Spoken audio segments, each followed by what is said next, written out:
सभी को नमस्ते मेरा। आज हम परिवार के प्रकारों का अध्ययन करेंगे। पिछले वीडियो में हमने परिवार का अर्थ, परिभाषा और विशेषताओं का एनालिसिस कर लिया था। तो मैंने परिवार के प्रकार से संबंधित एक चार्ट बनाया है, उसके आधार पर ही हम इसका विश्लेषण करेंगे। तो फर्स्ट जो प्रकार है वो है संख्या के आधार पर। तो संख्या के आधार पर फर्स्ट जो परिवार देखने को मिलता है वो एकल परिवार देखने को मिलता है। तो जो एकल परिवार किसे कहते हैं, तो एकल परिवार में क्या होता है, माता पिता और उसकी संतान होती है, मतलब 2 पीढ़ी होती है। एक तो पति पत्नी होंगे एक पीढ़ी और उनके बच्चे दूसरी पीढ़ी होंगे। फिर नेक्स्ट है संयुक्त परिवार। तो संयुक्त परिवार में क्या होता है, 2 से ज़्यादा पीढ़ी होती है, मतलब माता पिता, उसके बच्चे और दादा दादी और परदादा भी हो सकते हैं, अंकल आंटी भी हो सकते हैं। फिर नीचे और पीढ़ियाँ हो सकती है, संयुक्त परिवार हो गए। फिर विस्तृत परिवार। तो विस्तृत परिवार में क्या होता है कि जो हस्बैंड वाइफ होते हैं उनकी दोनों फैमिली निवास करते हैं, तो बहुत बड़ा परिवार होता है, तो उसको बोलते हैं विस्तृत परिवार। तो ये संख्या के आधार पर। अब देख लेते हैं निवास के आधार पर। तो निवास के आधार पर क्या होता है, पितृस्थानीय परिवार। इसके अंतर्गत ये होता है कि एक स्त्री एक पुरुष की शादी होती है, तो जो महिला है वो पुरुष के घर रहती है, मतलब पुरुष के पिता के घर। तो जनरली भारत में भी यही पाया जाता है पितृस्थानीय परिवार, कि दुल्हन को दूल्हे के घर ही जा कर के पिता के घर रहना पड़ता है।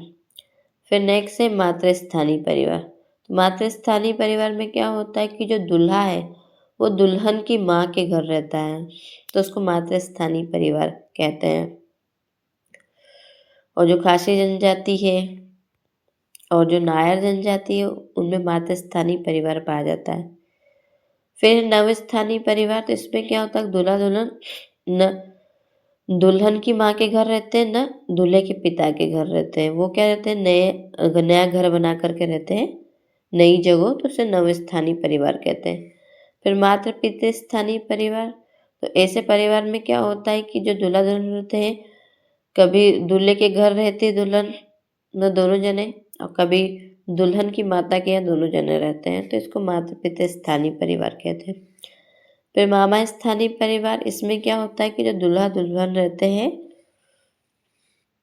जो माता रहती है उसके मामा के यहाँ रहते हैं, मतलब दुल्हन की माँ के भाई के यहाँ रहते हैं, तो उसको मामा स्थानीय या इसको मातुल स्थानीय भी कहा जाता है। तो ये निवास के आधार पर। अब हम देख लेते हैं अधिकार और उत्तराधिकार के आधार पर। अधिकार को सत्ता भी बोल सकते हैं, सत्ता के आधार पर 2 प्रकार के, पितृसत्तात्मक और माँ सत्तात्मक।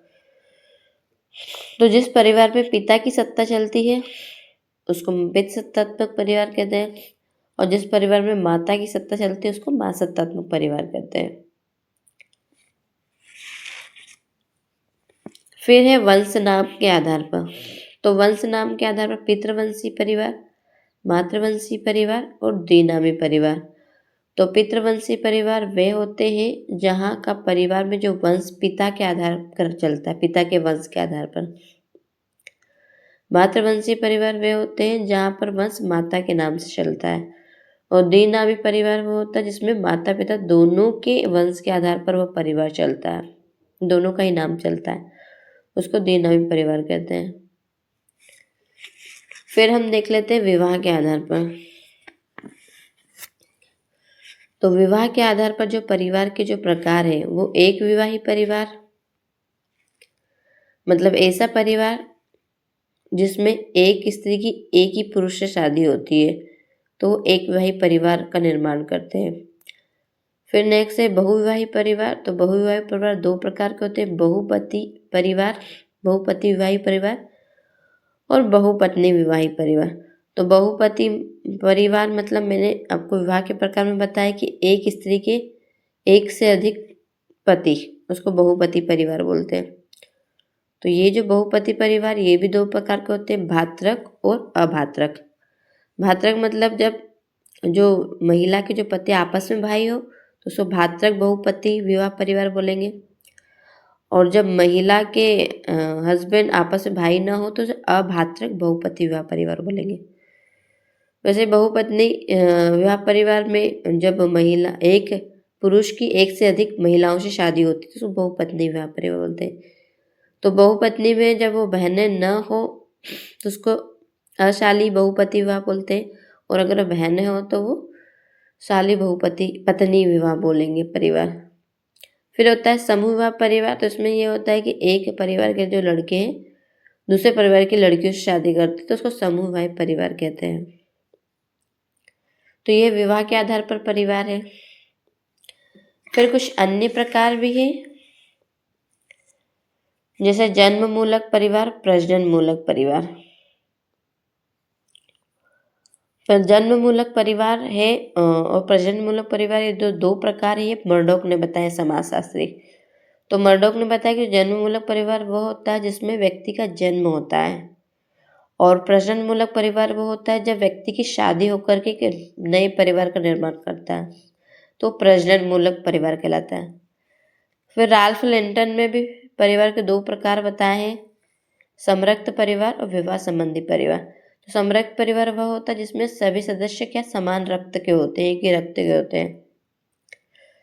जैसे इन्होंने नायर जनजाति का बताया था कि जो नायर जनजाति वहाँ पर मातृत्वात्मक परिवार होते हैं, और वहाँ पर महिलाएं जो शादी होती है उनके जो हस्बैंड है वो यदा कदा ही आते हैं उस परिवार में, इसलिए उसमें जितने भी सदस्य होते हैं ना वो एक ही रक्त के होते हैं, जो समृद्ध परिवार होते हैं। फिर विवाह संबंधी परिवार ऐसा परिवार जिसमें वैवाहिक संबंध भी देखने को मिलते हैं। तो ये है राल्फ लिंटन ने दो प्रकार बताए हैं। अब हम कुछ ऐसे जनजातियां देख लेते हैं जिसमें किस प्रकार का परिवार पाया जाता है और वो क्यों चर्चा का विषय है। तो सर्वप्रथम हम उत्तरी क्षेत्र में देख लेते हैं। उत्तरी क्षेत्र से जो उत्तरी क्षेत्र है जैसे हिमाचल प्रदेश और उत्तराखंड, तो यहाँ पर जो हिमाचल प्रदेश है जहाँ पर एक जनजाति पाई जाती है हट्टी जनजाति, और आप मतलब हाल ही की घटना है कि जो सिरमौर जिला है वहाँ की एक स्त्री ने तो सगे भाइयों से शादी की थी। तो दो सगे भाइयों से शादी की तो भातृक बहुपति विवाह बोला जाता है, भातृक बहुपति विवाह। तो ये हाटी जनजातियों में पाई जाती है, और कारण यही है कि वहाँ पर जो संपत्ति है उसका बंटवारा ना हो, इसलिए भातृक बहुपति विवाह पाया जाता है। उत्तराखंड, तो उत्तराखंड में जो जौनसर और बावर की जो खस जनजाति है वहाँ पर भी भातृक बहुपति विवाह ही देखने को मिलता है। उत्तराखंड में जौनसर बावर की खस जनजाति में। फिर नेक्स्ट हम देख लेते हैं मेघालय। तो मेघालय में जो खासी जनजाति है वहाँ पर मातृसत्तात्मक और मातृ स्थानीय परिवार देखने को मिलता है। मतलब मातृसत्तात्मक मतलब वहाँ पर क्या होता है कि जो सबसे छोटी बेटी है उसको माता के द्वारा सत्ता प्रदान की जाती है, वह वंश चलाती है, तो मातृसत्तात्मक परिवार कहता है। और वहाँ पर जो लड़के से शादी होती है दूल्हा उनके घर में जाकर के रहता है, इसलिए वो मातृस्थानीय परिवार है। फिर नेक्स्ट है बहुपत्नी विवाह परिवार। तो जो बहुपत्नी विवाह परिवार है वो अधिकतर मध्य क्षेत्र में बेगा, गोंड, भील परिवारों में पाया जाता है। उसके अलावा नागालैंड की नागा जनजाति में भी बहुपत्नी विवाह परिवार पाया जाता है, मतलब एक पुरुष की एक से अधिक महिलाओं से शादी होना। इसके अलावा कुछ और जनजातियाँ इंपॉर्टेंट है, जैसे नायर जनजाति। तो जो नायर जनजाति केरल और मालाबार क्षेत्र में पाई जाती है, तो यहाँ पर क्या होता है अभातृक बहुपति विवाह पाया जाता है। अभातृक मतलब इसमें जो महिलाओं की जो शादी पुरुषों से होती है वो आपस में भाई नहीं होते हैं। और मातृसत्तात्मक परिवार होता है, मतलब इसमें क्या होता है कि जो माता है उसी की सत्ता चलती है, बेटियों की मतलब सत्ता चलती है। और समरक्त परिवार इसलिए है क्योंकि यहाँ पर जो इनकी जिन पुरुषों से शादी होती है वो उनके घर पे यदा कदा ही आते हैं, रहते नहीं है इतने, इसलिए वो जो पूरा फैमिली है वो मतलब रक्त संबंधियों से ही सदस्य ही रहते हैं, उसमें वैवाहिक संबंध नहीं रहते हैं। फिर है एक और टोडा जनजाति है, यह नीलगिरी की जो पहाड़ी है जहाँ पर नीलगिरी की पहाड़ियाँ हैं इसको जहाँ पर पाई जाती है, और जहाँ पर भी अभातृक बहुपति विवाह देखने को मिलता है। और कहीं कहीं टोडा में भातक बहुपति विवाह भी देखने को मिलता है।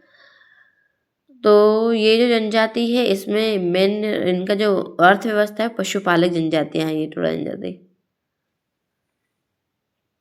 तो ये है परिवार के प्रकार।